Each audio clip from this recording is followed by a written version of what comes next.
지난주 이사야 41장 말씀이 저에게는 참 위로가 되고 은혜가 되는 하나님의 선물 같은 시간이었습니다. 이사야를 지난 3월부터 묵상을 해왔더라고요. 앞부분은요, 하나님이 상당히 무섭게 나와요.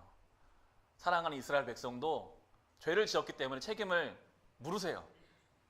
다 망하게 하시고 무너뜨리시고 깨뜨리셔서 돌아오게 하신 하나님을 이사야를 통해서 보면서, 야, 하나님은 죄에 대해서는 물으시는 분이시구나. 사랑하는 자녀이기 때문에 더욱더 책임을 물으시는 주님이심을 이사야를 통해서 보면서, 또 한편으로는 그렇지만 하나님의 그 심판과 하나님의 그 공의보다 어쩌면 하나님의 사랑이 더 크고 은혜가 더 커서 그럼에도 이스라엘 백성을 붙잡으신 하나님을 이사야를 통해 다시 한번 볼 수가 있었습니다. 특별히 지난주 봤던 41장 10절을 보시면 하나님이 이스라엘을 향하여 이렇게 말씀하고 계시는데요. 내가 너와 함께 있으니 두려워하지 말아라. 내가 너의 하나님이니 떨지 말아라. 내가 너를 강하게 하겠다. 내가 너를 도와주고 내 승리의 오른팔로 너를 붙들어 주겠다라고 하나님이 약속의 말씀을 주고 계십니다. 하나님이 함께 하시기 때문에 우리는 두려워하지 않을 수 있습니다. 하나님이 우리 하나님이 되시기에 우리는 떨지 않을 수 있습니다. 모든 것을 지으신 하나님이요, 우리를 강하게 하시겠다 약속하셨고요, 하나님의 그 오른손으로 우리를 붙드시겠다고 약속해 주셨습니다. 이 말씀을 정말 나의 말씀으로 받은 성도라면 훨씬 더 담대하게, 훨씬 더 당당하게 살아갈 수밖에 없는 것이죠. 하나님은 또 약속해 주셨는데요, 광야 같은 메마른 땅 같은 아무것도 없는 우리의 삶의 주님이 샘물을 내시겠다고, 강물을 내시겠다고, 나무를 심어주시겠다고 그렇게 약속하고 계시는데요, 41장 19절 지난주에 봤는데 19절을 보시면 18절을 보시면 내가 메마른 산에서 강물이 터져나오게 하며 골짜기 가운데서 샘물이 솟아나게 하겠다. 내가 광야를 못으로 바꿀 것이며 마른 땅을 샘 근원으로 만들겠다라고 약속하고 계십니다. 이 말씀 보면서 저의 모습이 마른 땅이더라고요. 메마른 산이 저의 모습이더라고요. 저는 엄마 뱃속부터 교회 다녔거든요. 고등학교 2학년 때 목사 되겠다고 하나님한테 약속하고 그 길로만 와서 목사가 됐는데도요, 하나님 앞에 저의 모습이 마른 땅 같아요. 사랑이 없어요. 예수님 닮은 사랑이 없고 믿음도 너무나 없고, 야, 나는 정말 하나님 앞에 아무것도 없는 광야 같은 그런 존재인데, 하나님 약속은 하나님이 거기에 나무를 심으시겠다. 마른 땅 같은 너의 인생에 하나님이 샘의 근원이 되게 해주시겠다. 그래서 모든 사람이 보고 이건 하나님이 할 수밖에 없는 일이다라고 고백하게 하겠다. 그 말씀이 지금 이사야 41장에 나오는 하나님의 약속의 말씀입니다. 우리 하나님은 그런 분이십니다. 자책하지 마십시오. 야, 내가 신앙생활 이렇게 오래 했는데 나는 여전히 마른 땅 같다. 그게 우리의 실상입니다. 주님이 거기에 나무를 심으시고 거기에 샘을 내게 하시겠다고 약속하시는 주님이시기에 우리는 그 말씀 붙잡고, 하나님 약속하셨잖아요. 나무를 오늘도 한 그루 더 심어주십시오. 마른 땅 같은 내 인생이 샘의 근원이 되게 해주십시오. 그렇게 기도하며 나아가는 것이 성도의 삶이라고 성경을 통해서 우리는 배울 수가 있었습니다. 이제 42장으로 넘어가는데요, 이 42장은 참 중요한 내용이 담겨 있습니다. 메시아, 예수님에 대한 설명이 42장에 담겨 있어요. 우리가 믿는 예수님이 어떤 분이신지 성경에서 설명해주는 중요한 부분 중에 하나가 바로 이 42장의 말씀입니다. 우리는요, 예수님을 잘 알아야 돼요. 실제로 예수님이 어떤 분이십니까?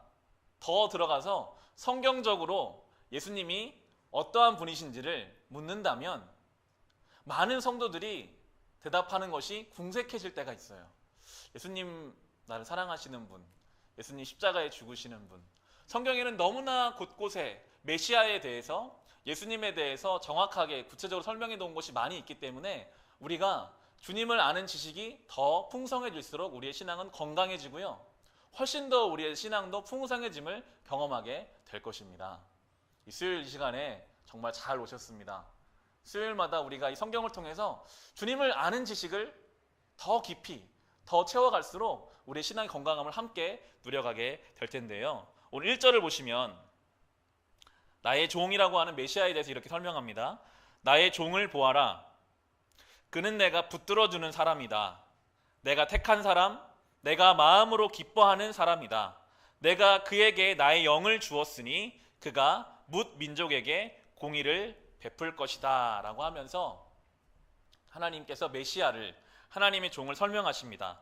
첫 번째로 주님이 붙들어주는 사람이고, 주님이 택한 사람이고, 주님이 기뻐하는 사람이고, 하나님의 영이 부어진 사람이고, 그리고 그를 통해서 뭇 백성에게 하나님의 공의가, 구원이 흘러가게 될 것이다 라고 말씀하고 계십니다.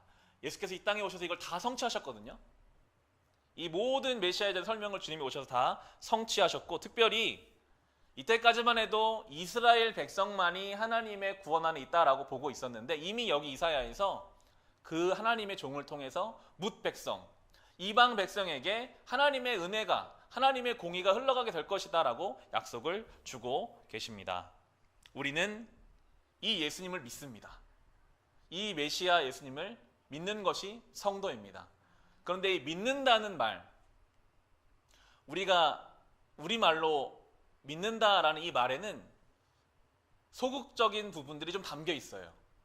믿는다라고 하면 지적으로 동의한다. 내 머릿속으로 그것을 오케이, 그것도 내가 받아들입니다. 이 정도의 믿음으로밖에 우리가 받아들이지 못할 때가 있어요. 그런데 성경은 이 믿음이라는 개념이 훨씬 더 적극적이거든요. 우리말로 믿는다라는 단어는 좀 더 원어적인 의미로 들어가 보면 걷는다라는 의미가 더 가깝습니다. 성경 곳곳에서 그렇게 많이 표현하고 있는데요. 믿는다라고 하면 결국은 주님과 함께 걷는 것입니다. 주님이 가신 길을 따라 걷는 것이 믿음입니다. 구약에서는 좀 걷는다라는 의미가 많이 나오고요. 신약적으로 보면 닮아간다. 우리 주님이 가신 그 길을 나도 배워간다, 닮아간다라는 의미를 담고 있습니다. 훨씬 더 적극적이죠. 믿음은요, 주님 가신 그 길을 우리도 따라가는 겁니다. 믿음은요, 우리도 주님을 조금씩이라도 닮아가는 것이 내가 주님을 믿습니다 라는 단어에 담겨있는 성경적인 의미입니다. 그러면 오늘 이 42장 1절에 나오는 메시아에 대한 이 설명을 그분을 따라갈 성도, 그분을 닮아갈 우리에게 적용해 본다면 어떻게 될까요? 우리는 주님이 붙들어 주시는 사람이 됩니다. 우리는 주님이 택한 사람이 되고요.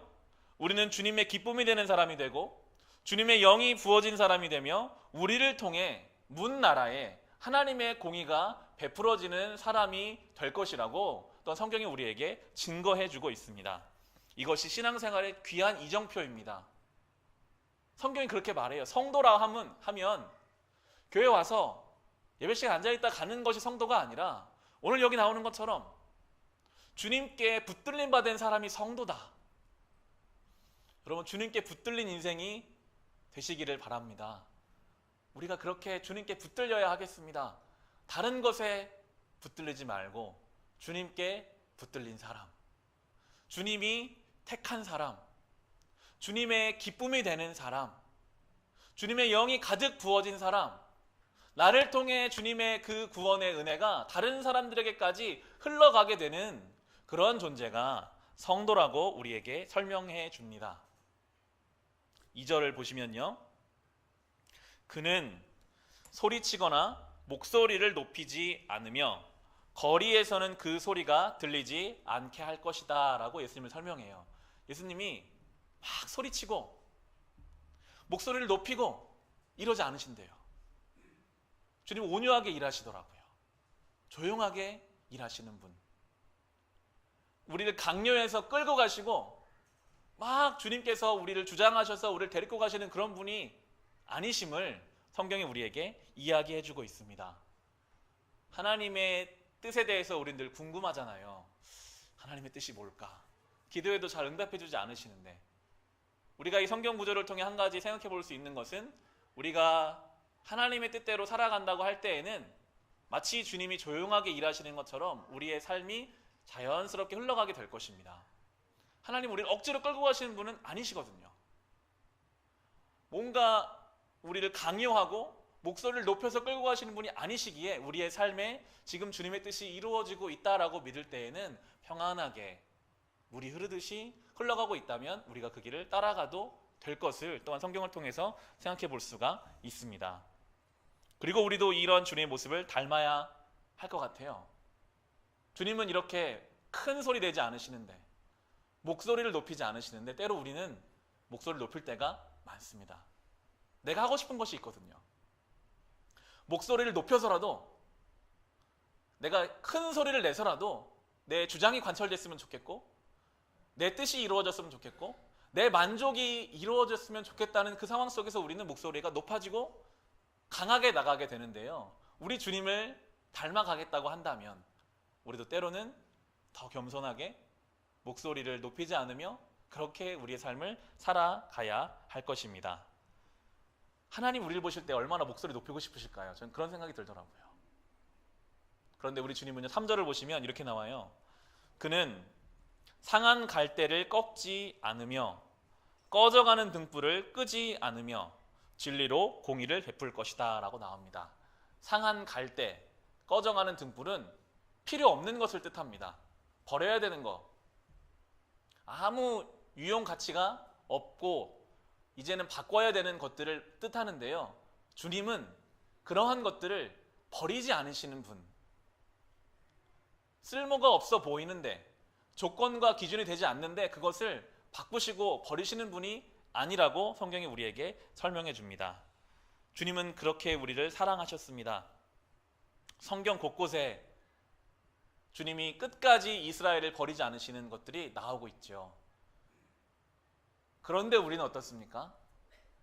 우리가 생각할 때 내 이익에 반대되는 관계라면 그냥 쉽게 잘라버릴 때가 많습니다. 세상은 그렇거든요.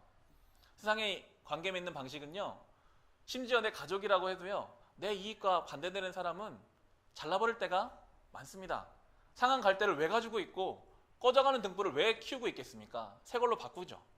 그게 세상의 방식인데 하나님은 그렇게 안 하신다고, 그리고 사랑하는 성도들에게 그렇게 살아보라고 우리에게 말씀하고 계십니다. 우리도 성도들이 그렇게 살아봐야 합니다. 내 이익에 맞지 않는 그 사람이라 할지라도 내가 주님께 그런 사랑을 받았으니 나도 그렇게 우리가 이 땅 가운데 주님의 나라를 이루어가는 것이죠. 4절을 보시면 그는 쇠하지 않으며 낙담하지 않으며 끝내 세상의 공의를 세울 것이니 먼 나라에서도 그의 가르침 받기를 간절히 기다릴 것이다 라고 나옵니다. 조용하게 온유하게 일하시는 주님, 결과물이 상한 갈대고 꺼져가는 등불이어도 포기하지 않으시는 주님이면 낙담할 법도 하거든요. 기운이 빠지고 쇠할 법도 하는데 우리 주님은 낙담하시지도 쇠하지도 않고 그 일을 끝까지 이루셨습니다. 결국 십자가의 사역을 마무리 지시고 부활의 영광까지 가신 분이 주님이시죠. 그리고 우리에게도 말씀하십니다. 낙담하지 말라. 갈라디아서 6장 9절에 이렇게 나와요. 선한 일을 하다가 낙심하지 맙시다. 지쳐서 넘어지지 아니하면 때가 이를 때에 거두게 될 것입니다 라고. 선한 일을 하게 되면요, 지금 제가 말씀드린 것처럼 주님을 따라가 보려고 하고 내 이익에 안 맞는 사람 내가 좀 받아주려고 하면요, 낙심할 때가 반드시 와요. 왜냐하면 우리는 본능적으로 우리가 한 일에 대한 보상을 받아야 뭔가 채워지거든요. 우리가 한 그 일에 어떠한 형태로든 보상이 있어야지 낙담하지 않는데, 이 주님의 길을 따르다 보면요, 보상이 없는 것처럼 느낄 때가 있어요. 그러면 낙담합니다. 내가 이렇게까지 했는데 왜 결과가 이렇게 나오지? 이제 이렇게 하면 안 되겠다. 성경은 그런데 우리에게 주님이 낙담하지 않으셨으니 낙담하지 말라 라고 말씀하고 계십니다. 제가 목회에 관한 책을 이렇게 읽으면서 유진 피터슨이라고 하는 미국에 있는 목사님께서 목회자들에게 쓴 이제 글 중에 그런 표현이 있더라고요. 목사 사역자들은 하나님 앞에 성공하려고 하지 말고 성실하게 살려고 하라. 그 이야기가 참 와 닿았습니다. 이것은 목사만을 향한 말은 아니겠죠. 우리가 하나님 앞에 뭔가를 이루고 뭔가를 성취하고 성공이라는 단어로 담아지는 어떤 보상들을 바라는 것보다는 우리가 성실하게 그 자리에서 오늘도 주님을 따라 오늘도 좀 더 거룩하게 살려고 노력할 때 성경이 지금 증거해 주죠. 때가 이르면 거둘 것이다. 낙담하지 아니하면 하나님 반드시 그것을 기억하신다라고 성경이 우리에게 이야기해 주고 있습니다. 낙심하지 마십시오. 우리가 성실하게 그 자리를 지킬 때 주님께서 반드시 어떤 형태로든 우리의 그 모든 것을 아시고 우리를 채워 응답하여 주실 것입니다. 7절을 보시면 주님의 사역이 또 한 가지 나오는데요.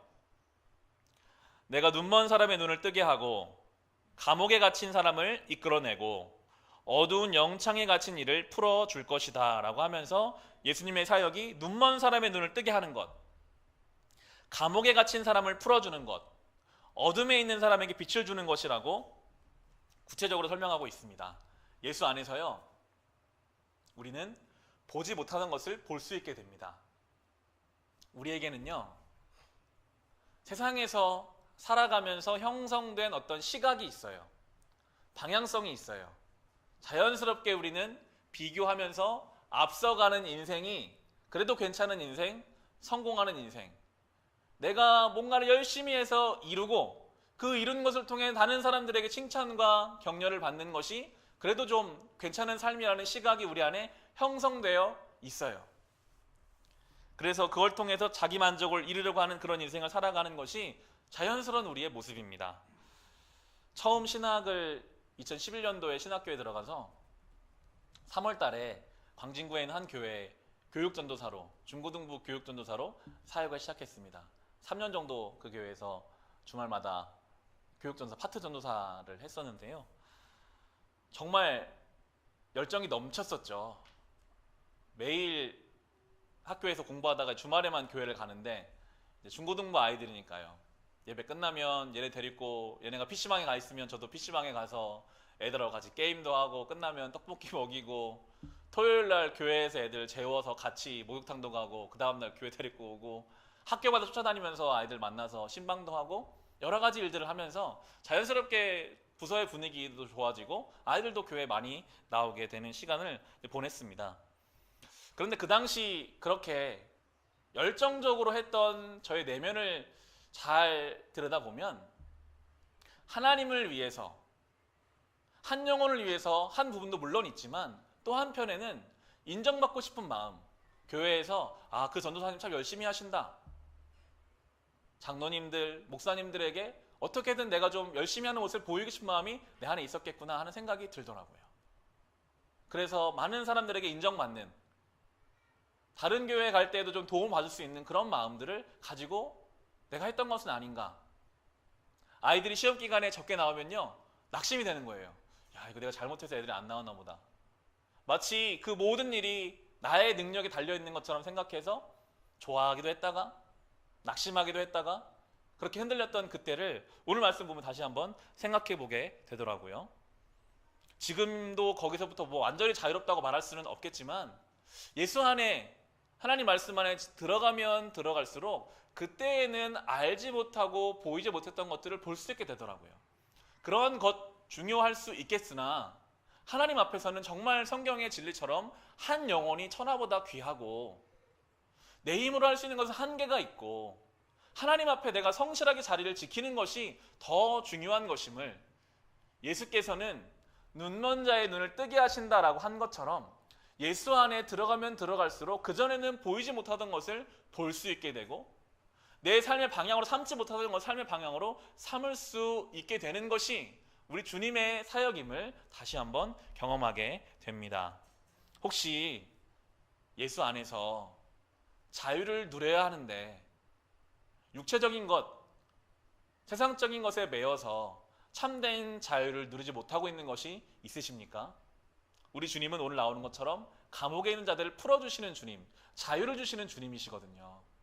예수 안에서 우리는 그 자유를 누려야 합니다. 예수 안에 있을 때 그때에만 누릴 수 있는 자유가 있어요. 예수와 함께 하지 않으면 어딘가에 매여 있고 묶여 있고 갇혀 있어서 육신적으로는 자유롭게 돌아다니는 것 같으나 우리의 마음과 영혼이 갇혀 있는 그 상황 속에서 주님은 오셔서 우리에게 참 자유를 주시는 분이라고 성경이 우리에게 설명해 주고 있습니다. 16절에도 나오죠. 16절을 보시면 눈먼 나의 백성을 내가 인도할 것인데 그들이 한 번도 다니지 못한 길로 인도하겠다. 내가 그들 앞에 서서 암흑을 광명으로 바꾸고 거친 곳을 평탄하게 만들겠다. 이것은 내가 하는 약속이다. 반드시 지키겠다라고 말씀하고 계십니다. 예수 안에서요, 변화를 경험할 수밖에 없습니다. 예수 안에서 자유를 경험할 수밖에 없고요. 예수 안에서는 가지 않은 길을 우리가 가는 것이 성도의 삶이라고 성경은 우리에게 이야기해 줍니다. 마지막 24절, 25절 한번 보실까요?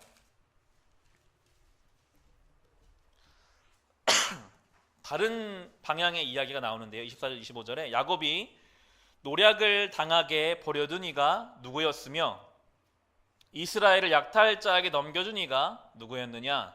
바로 주님이 아니시냐? 우리가 주님께 죄를 지었다.